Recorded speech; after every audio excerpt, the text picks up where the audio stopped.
إن الحمد لله نحمده ونستعينه ونستغفره ونعوذ بالله من شرور أنفسنا ومن سيئات أعمالنا من يهده الله فلا مضل له ومن يضلله فلا هادي له وأشهد أن لا إله إلا الله وحده لا شريك له وأشهد أن محمدًا عبده ورسوله يا أيها الذين آمنوا اتقوا الله حق تقاته ولا تموتن إلا وأنتم مسلمون يا أيها الناس اتقوا ربكم الذي خلقكم من نفس واحدة وخلق منها زوجها وبث منهما رجالا كثيرا ونساء واتقوا الله الذي تساءلون به والأرحام إن الله كان عليكم رقيبا يا أيها الذين آمنوا اتقوا الله وقولوا قولا سديدا يصلح لكم أعمالكم ويغفر لكم ذنوبكم ومن يطع الله ورسوله فقد فاز فوزا عظيما أما بعد فإن خير الحديث كتاب الله وخير الهدي هدي محمد وشر الأمور محدثاتها وكل محدثة بدعة وكل محدثة بدعة وكل بدعة ضلالة وكل ضلالة في النار اللهم صل على محمد وعلى آل محمد كما صليت على إبراهيم وعلى آل إبراهيم إنك حميد مجيد۔ تمام تعریفیں اللہ رب العالمین کے واسطے ہیں جو ہر چیز کا خالق ہے، مالک ہے، وہ رب العالمین ہے، رب السماوات والارض ہے، رب المشرقین والمغربین ہے۔ وہ اپنی عبادت میں، اپنی صفات میں، اپنی ربوبیت میں وحدہ لا شریک ہے۔ ہم اسی کی تعریف کرتے ہیں، اسی کی طرف ہم نے لوٹ کے جانا ہے، اسی سے ہم مدد مانگتے ہیں، وہی کارساز ہے اور اسی پر ہم توکل کرتے ہیں۔ اور درود و سلام نبی کائنات، نبی ہدایت، سید الانبیاء، سید المرسلین جناب محمد الرسول اللہ صلی اللہ علیہ وسلم کی ذات پہ کہ اگر انسان اپنی سانسوں کے برابر بھی آپ کی ذات پہ درود پڑھے تو آپ کی عظمت کا حق ادا نہیں ہو سکتا، چونکہ اللہ تک پہنچنے کا ہر رستہ آپ کی ذات سے ہو کے جاتا ہے۔ آپ ہماری ہدایت کا ذریعہ ہیں اور ہم آپ کی، اللہ سے آپ کی شفاعت کی امید رکھتے ہیں۔ اور اسی طرح اللہ کی بے پایاں رحمتیں ہوں امہات المومنین پہ، ازواج مطہرات پہ اور صحابہ کرام رضوان اللہ علیہم اجمعین پہ۔ ایک آیت کریمہ ہم ہر جمعے کے اندر تلاوت کرتے ہیں، یا ایھا الناس اتقوا ربکم الذی خلقکم من نفس واحدہ وخلق منها زوجها وبث منهما رجالا كثيرا ونساء واتقوا اللہ الذی تساءلون به والارحام۔ انتہائی جامع آیت ہے یہ۔ اللہ نے کہا اس رب سے ڈرو جس نے تم کو ایک جان سے پیدا کیا، وخلق منها زوجها، اور پھر اس سے اس کی بیوی کو پیدا کیا، وبث منهما رجالا كثيرا ونساء، پھر اس سے ساری کائنات کو، مردوں کو، عورتوں کو پیدا کیا۔ واتقوا اللہ الذی تساءلون به والارحام، اور اس اللہ سے ڈرو جس کے نام سے تم سوال کرتے ہو، والارحام، اور رشتہ داریوں کے بارے میں خیال کرو، اللہ سے ڈرو۔ اسلام کوئی ایسا دین نہیں ہے جو صرف ایک فرد کی اصلاح کرتا ہے۔ اسلام فرد کی اصلاح کے ساتھ ساتھ ایک پورے معاشرے کی بھی اصلاح کرتا ہے۔ جس طرح یہ کائنات ایک انسان، ایک میاں بیوی سے بنی ہے اور ساری کائنات اور سارے لوگ پھیلے ہیں، معاشرے میں بھی ہم دیکھیں کہ ایک خاندان جس کی بنیادی اکائی جو ہے وہ ایک مرد اور ایک عورت ہوتی ہے، مرد عورت کے بعد اس کے بچے، پھر اس کا ایک خاندان پورا بنتا ہے، اور پھر خاندان سے ایک پورا معاشرہ بنتا ہے، معاشروں سے پھر ریاستیں اور تہذیبیں جو ہیں وہ جنم لیتی ہیں۔ جتنا وہ خاندان مضبوط ہوتا ہے اتنا ہی وہ قبیلہ اور اتنا ہی وہ معاشرہ مضبوط ہوتا ہے، پھر جتنا وہ معاشرے مضبوط ہوتے ہیں اسی قدر وہ ریاستیں اور تہذیبیں جو ہیں وہ مضبوط ہوتی ہیں۔ معاشرے میں رہتے ہوئے انسان کو انسان اکیلا تو زندگی نہیں گزارتا، اس کا واسطہ سب لوگوں سے پڑتا ہے، سب سے زیادہ اس کا اپنے گھر والوں سے واسطہ پڑتا ہے۔ تو اسلام نے ایک خاندانی نظام دیا ہے۔ خاندان کو عربی میں جس کو ہم اسرہ کہتے ہیں، اسرہ کا مطلب ہوتا ہے مضبوطی۔ ایک انسان اپنے خاندان کی وجہ سے ہی مضبوط ہوتا ہے۔ موجودہ معاشرے میں کچھ معاشرے تو وہ ہیں جہاں پہ یہ خاندانی نظام آج بھی قائم و دائم ہے، خاص طور پہ مشرقی جو معاشرے ہیں۔ کچھ معاشرے وہ ہیں مغربی معاشرے، یورپین جو معاشرے ہیں، وہاں پہ خاندانی نظام درہم برہم ہو رہے ہیں یا بہت زیادہ درہم برہم ہو چکے ہیں، تباہ ہو چکے ہیں۔ اللہ تبارک و تعالیٰ نے جب انسان کو ایک خاندان کے اندر رہنے کا حکم دیا ہے، خاندان کی کچھ چیزیں، بنیادی چیزیں ہوتی ہیں جن سے ایک خاندان وجود میں آتا ہے، ایک کنبہ، ایک فیملی جو ہے وہ وجود میں آتی ہے۔ اسلام نے یہ جو نظام دیا ہے چند چیزوں کے اوپر اس کی بنیاد ہے۔ سب سے بنیادی چیز تو اس میں ایک نکاح ہے جس سے ایک خاندان شروع ہوتا ہے۔ ایک مرد عورت کا نکاح ہوا، میاں بیوی، پھر ان کے بچے، پھر وہ والدین بن گئے یا دادا دادی بن گئے۔ خاندان کا دائرہ کار کتنا ہے؟ اللہ تبارک و تعالی نے وراثت کے قوانین جو نازل کیے ہیں، پڑھے لکھے لوگ جانتے ہیں 3 طرح کے لوگ ہوتے ہیں۔ ایک کو ہم اصحاب الفروض کہتے ہیں، اصحاب عصبہ کہتے ہیں، ایک کو ذو الارحام کہتے ہیں، سب سے قریبی لوگ، آپ کے بیٹی، ماں، باپ مرنے کے بعد جن کو وراثت میں حصہ ملتا ہے۔ پھر دوسرے نمبر پہ عصبہ آتے ہیں، اگر وہ موجود نہ ہو پھر ان کو ملتا ہے۔ پھر تیسرے نمبر پہ ذو الارحام آتے ہیں جو تھوڑے سے اگلے رشتوں میں چلے جاتے ہیں، کہ بیٹی کی اولاد ہے یا نانا ہے یا پڑنانا ہے، اس طرح کے رشتے آ جاتے ہیں۔ تو ایک چھوٹے لیول سے لے کے ارد گرد کا ایک پورے خاندان کا تصور جو ہے وہ اسلام نے انسان کو دیا ہے، جو اسلامی معاشروں میں قائم اور دائم ہے، ایک بڑی حد تک جو ہے وہ قائم اور دائم ہے۔ اللہ تبارک و تعالیٰ کے ہر حکم میں ہی حکمت ہے۔ اللہ حکیم ہے اور اس کا کوئی بھی حکم حکمت سے خالی نہیں ہوتا، وہ انسان کو وقتی طور پہ سمجھ آئے یا نہ سمجھ آئے۔ ایک اسلامی خاندان کی بنیاد چند چیزوں پہ ہوتی ہے، اور ان چیزوں کو ہم دیکھیں گے، مختصر ان کے بارے میں عرض کروں گا۔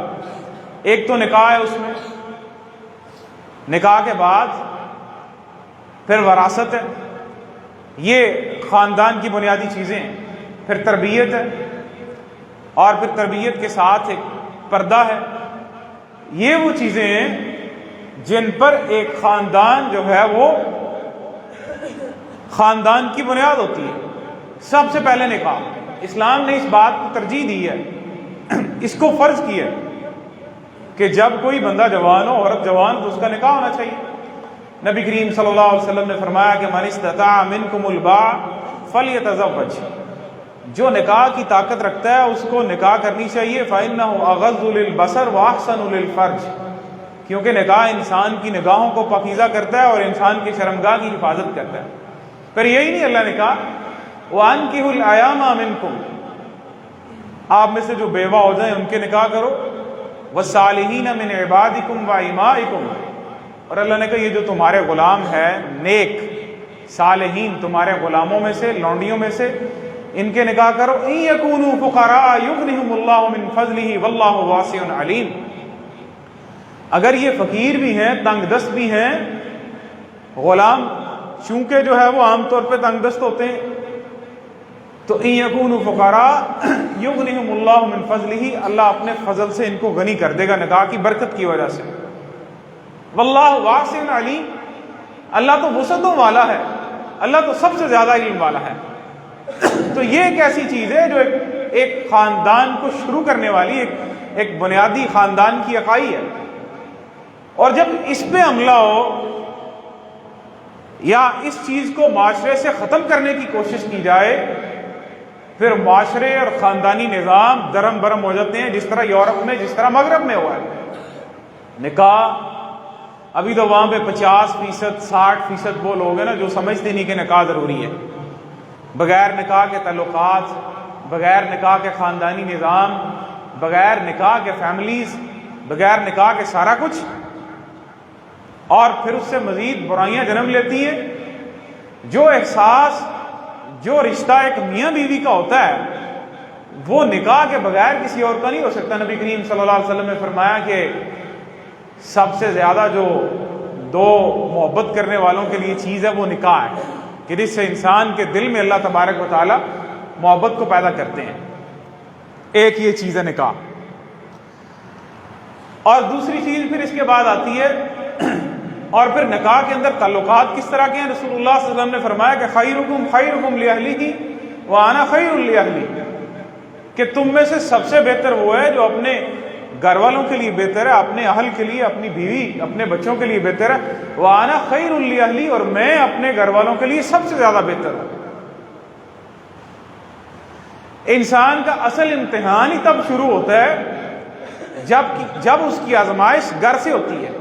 باہر تو انسان بڑا حسن سلوک سے لوگوں کے ساتھ رہ سکتا ہے، لیکن اپنے لوگوں کے ساتھ سلوک کس طرح کیا جاتا ہے، اصل آزمائش اور اصل صبر کا امتحان انسان کا تب ہی ہوتا ہے۔ پھر نکاح کے بعد آپ دیکھیں دوسری چیز جو ایک خاندان کی ایک اہم عنصر ہے خاندان کا، وہ ہے تربیت۔ خاندان کے اندر جو بچے ہیں، جو اولاد ہے، ان کی تربیت والدین کی ذمہ داری ہے۔ اللہ نے ذمہ داری لگائی ہے۔ اللہ تبارک و تعالیٰ نے فرمایا قوا انفسکم واہلیکم نارا، اپنے آپ کو آگ سے بچاؤ اور اپنے گھر والوں کو آگ سے بچاؤ، یہ آپ کی ذمہ داری ہے۔ نبی کریم صلی اللہ علیہ وسلم نے فرمایا کہ جب بچے 7 سال کے ہوں، یہ تربیت ہے۔ تربیت میں جو چیزیں آتی ہیں، تزکیہ نفس آتا ہے، تعلیم آتی ہے، اخلاق آتا ہے، شرم و حیا آتی ہے، ایمانداری آتی ہے، جو انسان نے اپنے بچوں کو سکھانی ہوتی ہے۔ تزکیہ، تعلیم، ان کا اخلاق، ایمانداری اور حیا، یہ بنیادی چیزیں ہیں جو ایک انسان نے اپنی اولاد کو سکھانی ہوتی ہیں۔ سب سے پہلے بات کریں تزکیہ نفس کی، جو سب سے بڑی ضرورت ہے کہ ایمان وہ آپ نے اپنے بچوں کے اندر کس طرح منتقل کرنا ہے، یہ لوگوں کی ذمہ داری ہے۔ خوش قسمت وہ ماں باپ ہیں جنہوں نے اپنے بچوں کو دین کے لیے وقف کیا ہوا ہے، جو ان کی تعلیم، ان کی تربیت، ان کے اخلاق اور ان کے تزکیے کا بندوبست کیا ہوا ہے جنہوں نے۔ اللہ تبارک و تعالیٰ نے فرمایا کہ قوا انفسکم واہلیکم نارا، اپنے آپ کو آگ سے بچاؤ، اپنی اولادوں کو، اپنے اہل و عیال کو آگ سے بچاؤ۔ نبی کریم صلی اللہ علیہ وسلم نے فرمایا کہ جب بچے 7 سال کے ہوں تو ان کو نماز کا حکم دو، جب 10 سال کے ہو جائیں ان کو مارو، ان کے تزکیے کے لیے، اور ان کے بستروں میں بستر ان کے الگ کر دو جب 10 سال کے ہو جائیں۔ تعلیم کی بات کریں، تعلیم ذمہ داری ہے۔ تعلیم پھر 2 طرح کی تعلیم ہے، ایک تو دینی تعلیم ہے، جو بنیادی تعلیم ہر انسان کے پاس ہونی چاہیے، دین کی بنیادی تعلیم، اور دین کی اعلیٰ تعلیم وہ ایک گروہ معاشرے میں سے ہونا چاہیے، ایک گروہ جس کے پاس وہ جو اس فرض کے لیے کافی ہو۔ پھر ایمانداری ہے جو انسان نے اپنے بچوں کو سکھانی ہے، اخلاق ہے وہ اپنے بچوں کو سکھانا ہے، اور پھر حیا ہے۔ رسول اللہ صلی اللہ علیہ وسلم نے فرمایا کہ الایمان بضع و سبعون شعبہ، کہ ایمان 70 اور 70 سے کچھ زیادہ ایمان کی شاخیں، والحیاء شعبۃ من الایمان، اور حیا جو ہے یہ ایمان کا حصہ ہے۔ تو ایک خاندان کی بنیادی چیزوں میں ایک نکاح سے شروع ہونے والا خاندان، پھر تربیت، پھر وراثت اور پھر پردہ، یہ بنیادی چیزیں ایک خاندان کی۔ اور جب تربیت کی بات کریں تو تربیت میں تزکیہ، تعلیم، اخلاق، حیا، یہ وہ ساری ذمہ داریاں ہیں جو ایک انسان اپنے بچوں تک منتقل کرتا ہے۔ اسلامی طور پہ ایک اسلامی خاندان، اسلامی گھرانہ، ایک اسلامی فیملی ان چیزوں کے اوپر کھڑی ہوتی ہے۔ اس کے بعد وراثت پہ آ جائیں، ایک لمبا چوڑا قانون اللہ تبارک و تعالیٰ نے وراثت کا دیا ہے، جس میں عورت کو وراثت کا حق دیا اللہ تبارک و تعالیٰ نے۔ نکاح سے اللہ تبارک و تعالیٰ نے عورت کا حق محفوظ کیا ہے۔ زمانہ جاہلیت میں تو اس طرح نکاح نہیں ہوتا تھا، ایک بندے کی درجنوں جو ہیں وہ عورتوں کے ساتھ تعلقات ہیں ناجائز۔ زمانہ جاہلیت میں تو نکاح کی یہ صورتیں تھیں، جن ساری صورتوں کو ختم کر کے اللہ نے نکاح کی موجودہ صورت جو اسلامی صورت ہے اس کو قائم رکھا ہے، اور باقی ساری چیزوں کو اللہ نے ختم کر دیا۔ عورتوں کو آپ دیکھیں، بڑے بڑے فلاسفر، مغرب کے فلاسفر، وہ بیچارے اسی بحث میں تھے کہ عورت کو انسانوں میں شمار کیا جائے یا حیوانوں میں شمار کیا جائے۔ ہمارے ہندو معاشروں میں عورت کو جو ہے وہ مرد مر گیا اس کے ساتھ ہی جلا دیا جائے، عورت کو ختم کر دیا جائے۔ اسلام نے آ کے اس کو یہ عزت دی، اس کو وراثت میں حصہ دیا، نکاح کی صورت میں، ماں کی صورت میں اس کو بڑا شرف دیا اللہ تبارک و تعالیٰ نے۔ اس کے باوجود اگر انسان اپنا یہ خوبصورت خاندانی نظام چھوڑ کے اس مغربی نظام کی طرف دیکھے تو سوائے تباہی کے اور کچھ بھی نہیں ہے۔ جب پھر ایک بنیادی چیز جو ہے وہ ایک خاندان میں جو ہوتی ہے وہ عزت کی حفاظت کے لیے، معاملات کے بہتر انداز میں چلنے کے لیے ہوتا ہے پردہ۔ یہ والا عنصر جو ہمارے معاشروں میں نہیں ہے، پردہ۔ رسول اللہ صلی اللہ علیہ وسلم نے فرمایا کہ ایاکم الدخول علی النساء، کہا کہ انصار کو کہا کہ عورتوں کے پاس جانے سے پرہیز کرو۔ انصاریوں نے کہا اللہ کے رسول آپ کا دیور کے بارے میں کیا خیال ہے؟ کہا دیور تو موت ہے، دیور تو موت ہے۔ شیطان تو انسان کے اندر اس طرح گردش کرتا ہے جس طرح خون گردش کر رہا ہے۔ اللہ تبارک و تعالیٰ نے قرآن مجید میں فرمایا کہ یا ایھا الذین آمنوا لا تدخلوا بیوتا غیر بیوتکم حتی تستأنسوا وتسلموا علی اہلہا، کہ کسی کے گھر میں تم نے داخل نہیں ہونا یہاں تک کہ ان سے حتی تستأنسوا، یہاں تک کہ اجازت لے لو، وتسلموا علی اہلہا، اجازت لے کے سلام کہہ کے پھر داخل ہونا ہے۔ پھر اللہ نے آگے کہا کہ اگر گھر میں کوئی بھی نہیں ہے پھر آپ نے پھر بھی داخل نہیں ہونا، حتی یؤذن لکم، یہاں تک کہ آپ کو اجازت مل جائے۔ کسی کے گھر جانے کی دستک دے کے دروازے پہ اجازت لے کے، یہ پردہ داری کا اہتمام ہے۔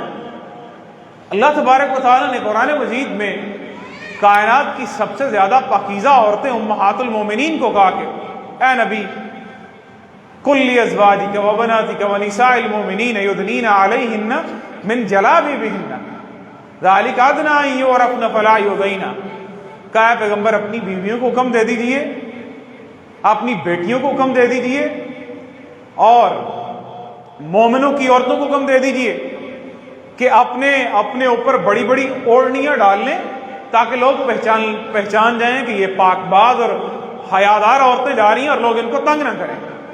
اللہ نے اس کا ایک مقصد بتایا کہ لوگوں کو پتہ ہو۔ آج بھی آپ تجربہ کر کے دیکھ لیں کہ لوگ کم لباس والی عورتوں کو چھیڑتے ہیں یا ان لوگوں کو چھیڑتے ہیں، ان عورتوں کو جو پردہ دار خاتون ہیں۔ تجربہ کر کے دیکھ لیں آپ کہ انسان کے دل میں ڈر ہوتا ہے یہ تو کوئی خاندانی عورت ہے جو سر سے لے کے پاؤں تک ڈھکی ہوئی ہے۔ اللہ تبارک و تعالیٰ نے فرمایا ذالک ادنی ان یعرفن، یہ بات یہ سب سے زیادہ یہ قریب ہے کہ ان کو پہچانا جائے کہ یہ مسلمانوں کی عورتیں۔ یہ پردے کا اہتمام شریعت نے ایک رکھا ہے خاندان کے اندر۔ یہ بنیادی چیزیں کہ ایک نکاح اور میاں بیوی کے تعلقات، ان کا رشتہ ایک مضبوط رشتہ، پھر اولاد کی تربیت، پھر آس پاس والے جتنے لوگ ہیں کسی کے چلے جانے کے بعد پھر ان کی وراثت کی تقسیم، اور پھر تربیت، اور پھر پردے کا اہتمام. یہ ایک خاندانی نظام ہے اسلام نے جو دیا ہے، اور اسلام نے ذمہ داری ڈالی ہے مرد کے کندھے پہ. اسلام نے ذمہ داری ڈالی ہے کہ مرد کی ذمہ داری ہے کہ وہ کما کے لائے گا، وہ باہر کے معاملات کو دیکھے گا. عورت جو ہے وہ گھر کے معاملات کو دیکھے گا. عورت گھر کے معاملات کو دیکھے گی اس وجہ سے کہ عورت کو بھی باہر نکالیں گے تو مرد و زن کے اختلاط کا خدشہ ہے. عورتوں کو بھی باہر نکال دو. اللہ نے کہا وَقَرْنَ فِي بُيُوتِكُنَّ، اپنے گھروں میں ٹھہری رہی ہیں اور جاہلیت والی زیب و زینت ظاہر نہ کریں کہ جب عورتوں کو مردوں کو سب کو باہر نکال دو گے. مرد و زن کا اختلاط جس سے اسلام نے منع کیا ہے تاکہ یہ معاشرہ ایک آسان طریقے سے چلتا رہے. اسلام کا خاندانی نظام ہے. اب آئیں ذرا اس معاشرے کا خاندانی نظام دیکھیں، ان معاشروں کا جن کے پیچھے ہم نے بڑی تیزی سے بڑی رفتار سے ہم بڑھ رہے ہیں. جن خاندانوں کا نظام ہمارے ڈراموں میں، فلموں میں، ٹی وی میں دکھایا جاتا ہے. ایک تو ان کے ہاں بھی فیملی سسٹم ہماری طرح کا ہے. ایک فیملی سسٹم وہ کہتے ہیں جی یہ نیوکلیئر فیملی سسٹم ہے، جہاں پہ مرد اور عورت رہتے ہیں لیکن شادی کے بغیر رہتے ہیں. شادی کے بغیر اولاد کی تربیت کیسے ہوگی؟ کبھی بھی ایسا نہیں ہو سکتا کہ ایک بندہ بغیر شادی کے، بغیر کانٹریکٹ کے، کہ جس کے مرنے کے بعد اس نے اس کی وراثت کا حقدار بھی ہونا ہے، نکاح، طلاق، عدت کے معاملات، سارا کچھ ایک مضبوط رشتہ، اس کے بغیر جب چاہا چھوڑ دیا، جب چاہا نکل گئے، جس میں وفاداری کا عالم وہ کبھی بھی نہیں ہو سکتا. ایک تو وہ معاشرے ہیں جن کی وجہ سے معاشروں کی تباہی ہوئی ہے. ایک خاندانی نظام جس کو ہم جوائنٹ فیملی سسٹم کہتے ہیں، یا یورپ کے لوگ اس کو ایکسٹینڈڈ فیملی سسٹم کہتے ہیں. ایک بڑا خاندان، ساری فیملیز یہاں پہ، چاچے تائے، سارا کچھ یہاں پہ ہے. یہاں پہ اسلام پردے کا حکم دیتا ہے. یہ والی روایات تو مغربی معاشروں میں بھی کم ہو رہی ہیں، ختم ہو رہی ہیں. یہ ان کا خاندانی نظام ہے. پھر سب سے ایک اور دیکھیں آپ، ایک خاندان جس کو وہ کہتے ہیں یہ سنگل پیرنٹ جو ہے وہ فیملی سسٹم ہے. صرف ماں ہے، یہ صرف بندہ ہے. اب ماں نے بچے کہاں سے پیدا کیے وہ اللہ ہی جانے کہاں سے لے کے آئی ہے. ماں ہے یا صرف بندہ ہے. اسی وجہ سے اسی بدکاری کی وجہ سے فرانس 60% لوگ وہ ہیں جن کو اپنے باپوں کا نہیں پتا کہ ہمارے باپ کون ہے، جس معاشرے کے پیچھے ہم چل رہے ہیں. میں آپ کو ابھی حوالہ دیتا ہوں، یہ جو ہمارے ٹی وی ڈراموں میں دکھایا جا رہا ہے نا، جو آج کل ڈرامے آج کل چل رہے ہیں، یہ پچھلے دنوں جو ٹویٹر پہ ٹرینڈ چلے جن ڈراموں کے، جہاں میں نے جو واحد چیزیں جو وہ دکھائیں، اتنی تیزی سے ہم اپنا سوشل سسٹم، اپنی سوشل شریعہ کو چھوڑ کے، اپنی معاشرتی اقدار کو چھوڑ کے جس طرح ہم ان کے پیچھے بھاگ رہے ہیں. سنگل پیرنٹ فیملی جس میں صرف ماں ہے، یہ صرف باپ ہے. باپ نے بچے کسی سے لے کے پال لیے، یا ماں نے کسی سے پیدا کر لیے، کسی بھی طریقے سے وہ پال رہی ہے، وہ مر جائے گی. ایسے بچے بھی تو معاشرے کے اندر احساس کمتری کا شکار ہوتے ہیں. باپ نہیں ہے یا اکیلے ہی پلنے والے ہیں، معاشرے کے لیے کوئی خاطر خواہ جو ہے وہ کام نہیں کرتے. سب سے زیادہ قبیح گندا نظام جو اب آیا، اس کو ابھی 18-20 سال ہوئے لیگلائز کیا ان لوگوں نے، جس کو ہم ہومو سیکسول فیملیز کہتے ہیں یا سیم جینڈر فیملیز کہتے ہیں. بندہ بندے سے شادی کرے، زنانی سے شادی کرے، جس کی راہ پاکستان میں بھی کھولنے کی کوشش کی گئی. ان کا جینڈر بدل لو، ادھا جتنا بدلا جاتا ہے بدل لو گے تو پھر شادی کر لو گے، کس نے پوچھنا ہے. خیر، یہ سب سے زیادہ کہ بندہ بندے سے شادی کرے اور زنانی سے شادی کرے، یہ سارے خاندانی نظام وہ ہے جو مغرب کے نظام ہیں، جاہلیت کے نظام ہیں، جن کی بنیاد بدکاری پہ، زنا پہ، فحاشی پہ، عریانی پہ، جس کو اللہ نے کہا وَلَا تَقْرَبُوا الزِّنَا، اللہ نے کہا زنا کے قریب بھی نہیں جانا. اللہ نے یہ نہیں کہا کہ زنا نہ کرو، اللہ نے کہا اس کے قریب بھی نہیں جانا. شیطان کبھی بھی انسان کو یکدم بدکاری میں نہیں لے کے جاتا، شیطان سٹیپ بائی سٹیپ لے کے جاتا ہے بدکاری کی طرف، آہستہ آہستہ۔ شیطان زیادہ تجربہ کار ہے، اس نے ہمارے جیسے لاکھوں کروڑوں لوگ پھسلائے ہوئے ہیں، گمراہ کیے ہوئے ہیں کہ کس کو کس طرح لے کے جانا ہے، آہستہ آہستہ لے کے جائے گا شیطان ہر انسان کی نفسیات کے مطابق۔ پہلے تو شیطان کہے گا کوئی مسئلہ نہیں، کسی سے بات کرنے میں کیا حرج ہے، بات کرنے کوئی مسئلہ نہیں، اس سے آگے نہیں جانا۔ پھر شیطان کہے گا ملنے میں کیا حرج ہے لیکن اس سے آگے نہیں جانا، بندہ بڑا خاندانی لگتا ہے، عورت بڑی خاندانی لگتا ہے، بات کر، بڑی اچھی تربیت ہے، بات کرنے میں کیا حرج ہے۔ آہستہ آہستہ اس کو بدکاری کی طرف لے کے آئے گا شیطان۔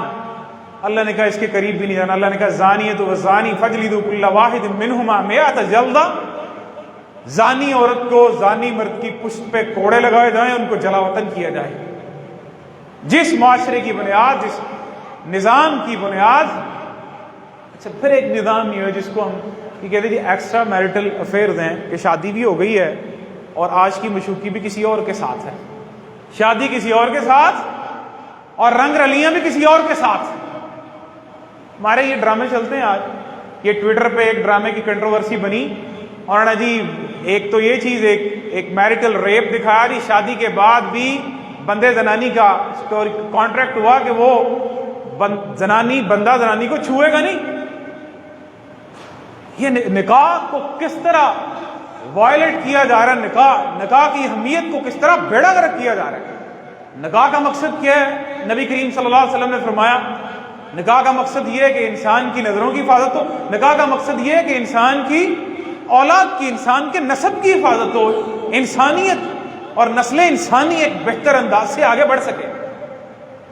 ڈراموں میں کیا دکھا رہا ہے کہ بندے زنانی کی شادی ہے، لیکن کانٹریکٹ کیا ہے کہ بندہ زنانی کے پاس نہیں جائے گا، اور زنانی کا کوئی اور عاشق بھی ہے جس کے ساتھ وہ ملے گی، اس کی خیر خیریت بھی دریافت کرے گی، اور پھر کیا غصے میں آ کے بندے نے اس کے قریب جانے کی کوشش کی ہے۔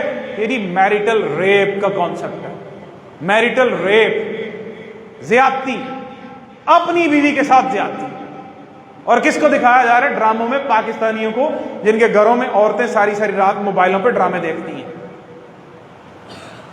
اچھا پھر خیر انہوں نے پچھلے دنوں سین جو ہے وہ ڈرامے سے ریموو کر دیا، انہوں نے، لوگوں نے تنقید کی یہ میریٹل ریپ ہو۔ شادی کے بعد ایسی راہ کھل رہی ہے جب جس عورت کا جی چاہے گا اپنے بندے پہ الزام لگائے گی۔ ہمارے معاشرے میں ابھی بہت ساری حیا اور خیر باقی ہے، لیکن سوچنے کی بات یہ ہے کہ ہم اگلی نسل آنے والی وہ کس ڈگر پہ جائے گی۔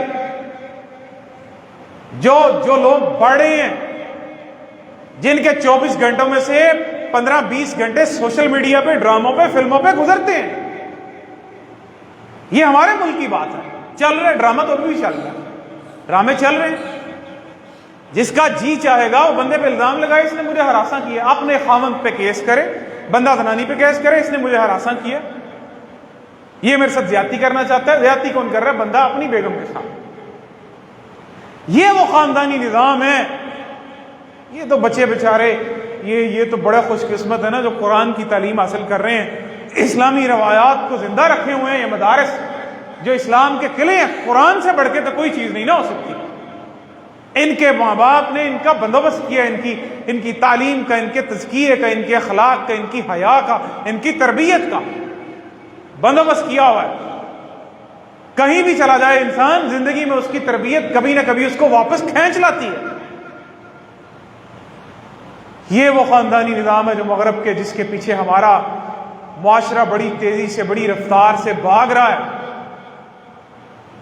اور پھر دیکھیں بڑے ڈرامے دکھائے دی، وہ سسر ہے، اس کی وہ تاڑ ہے اپنی بہو کو، دیور اپنی بھابھی کو نارملائز کرنے کی کوشش کی جا رہی ہے، لوگوں کے سامنے رکھ کے۔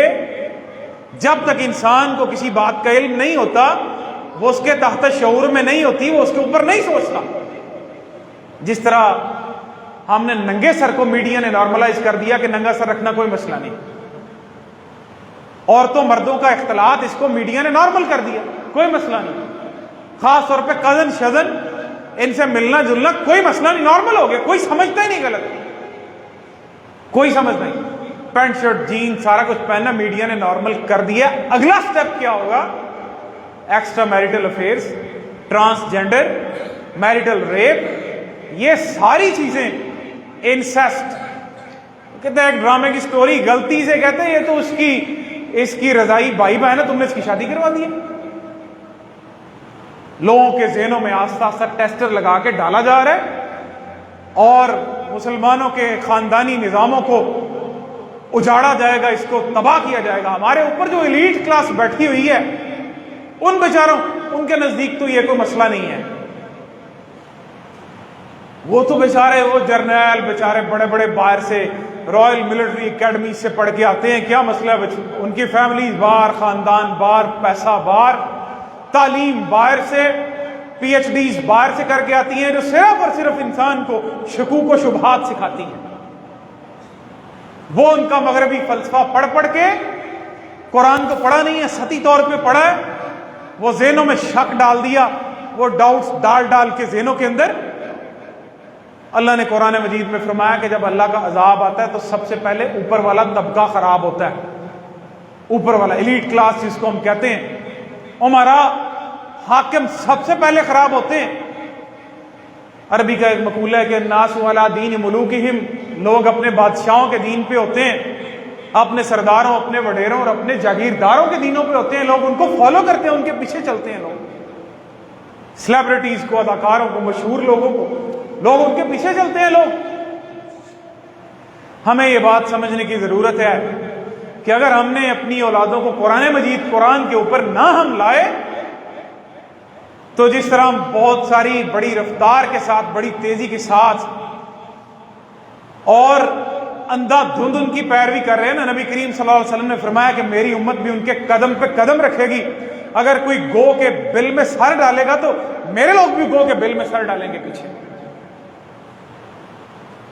اپنی روایات کو قائم رکھنے کے لیے، بلکہ اسلامی روایات کو قائم رکھنے کے لیے ہر انسان کا فرض بنتا ہے کہ وہ کوشش کرے، وہ دین کا علم حاصل کرے، وگرنہ تباہی وہ ہمارا انتظار کر رہی ہے، سامنے کھڑی ہے تباہی۔ پچھلی نسلیں دیکھ لیں، اب کی نسل دیکھ لیں، اس سے اگلی نسل دیکھ لیجیے گا۔ میڈیا نے جس قدر وہ مشرقی روایات، وہ بیچاری کہیں میراتھن ریس کی دھول میں گم ہو چکی ہیں، دوپٹے تو سرک چکے ہیں لوگوں کے سروں سے، اور اس سے آگے بڑا سٹیپ آئے گا نا 2018 میں، ٹرانسجینڈر یہ بل 2018 میں پیدا ہوا تھا نا، بڑے اللہ تعالیٰ ان کو جزا دے جن لوگوں نے آواز اٹھائی اور جتنی غیر شرعی جو ہے وہ اس میں شکیں تھی، وہ وفاقی شرعی عدالت نے اس کو کالعدم قرار دے دیا۔ اب آ کے ورنہ اندر کھاتے چپ چپیتے لوگوں نے کام کر دیا تھا اور باز نہیں آئیں گے، پھر ہوگا۔ ہر انسان کا فرض بنتا ہے کہ وہ اپنے دین کا علم اتنا حاصل کرے، خاص طور پہ فتنوں کے دور میں ایک علم ہی ہے جو انسان کو فتنوں سے بچاتا ہے، وگرنہ فتنے، رسول اللہ صلی اللہ علیہ وسلم نے فرمایا کہ میں دیکھ رہا ہوں تمہارے اوپر فتنے اس طرح گر رہے ہیں جیسے بارش کے قطرے گرتے ہیں، جس طرح یہ فتنے، کھلا انٹرنیٹ فتنے، کھلا جی بی، بند کمرے، سارا کچھ، نیٹ فلکس، کیا کیا فتنے، سب سے بڑے فتنے، کوئی روکنے والا نہیں، کوئی ٹوکنے والا نہیں۔ اور فتنہ کیا ہوتا ہے؟ سوشل میڈیا کے فتنے۔ اور فتنہ کیا ہوتا ہے؟ مرد و زن کا آزادانہ اختلاط، گپ شپ، سارا کچھ، ننگا پن، ننگ دڑنگ، جس کو اللہ نے عذاب کہا ہے، جس کو ہم کہتے ہیں یہ ماڈرنزم ہے، یہ جدت ہے، یہ جدیدیت ہے، یہ جدت ہے۔ سب سے پہلا گناہ آدم علیہ السلام نے کیا، سب سے پہلے ان کے کپڑے اترے سزا کے طور پہ۔ ہم کہتے ہیں یہ کپڑے اتارنا، چھوٹے کپڑے پہننا، یہ جدید نظام ہے۔ آدم علیہ السلام نے کیا کیا؟ اللہ نے کہا جنت کے پتوں کے ساتھ اپنے جسم ڈانپنا شروع ہو گئے، جس کو اللہ نے سزا کے طور پہ۔ کھلا انٹرنیٹ، کھلی گندی ویب سائٹ، سارا کچھ، یہی تو فتنہ ہے، یہی تو ہمارے بچوں کا، ہمارے یہ اسکول، کالجز، یونیورسٹیز کے اسٹوڈنٹس کا سب سے بڑا فتنہ تو یہی ہے۔ تو یہ فتنے، یہ اسلامی خاندانی نظام جس کی بنیاد نکاح کے اوپر، پاک دامنی کے اوپر، جس کی بنیاد تربیت کے اوپر، اولاد کے اوپر، جس کی بنیاد، اور ایک بڑی چیز خاندان کی ایک بنیادی چیز جو رہ گئی وہ صلہ رحمی۔ یہ 5 بنیادی چیزیں ہیں جس پہ خاندان بنتا ہے، خاندان قائم ہوتا ہے: نکاح، صلہ رحمی، تربیت، پردہ، وراثت۔ یہ وہ چیزیں ہیں جن کو ہم نے قائم رکھنا ہے، اور جن کو ہم نے اسلام کو سمجھ کے اور اسلام کو پڑھ کے، قرآن مجید کو جب تک ہم سمجھیں گے نہیں، پڑھیں گے نہیں، تب تک نہ ایمان اس لیول کا ہو سکتا ہے، نہ انسان فتنوں سے بچ سکتا ہے۔ تو اللہ سے دعا ہے اللہ تبارک و تعالیٰ قرآن و سنت کو سمجھنے کی توفیق عطا فرمائے، پڑھنے کی توفیق عطا فرمائے، سمجھنے کی توفیق عطا فرمائے، اور اس پر عمل کرنے کی توفیق عطا فرمائے۔ وآخر دعوانا الحمد للہ رب العالمین۔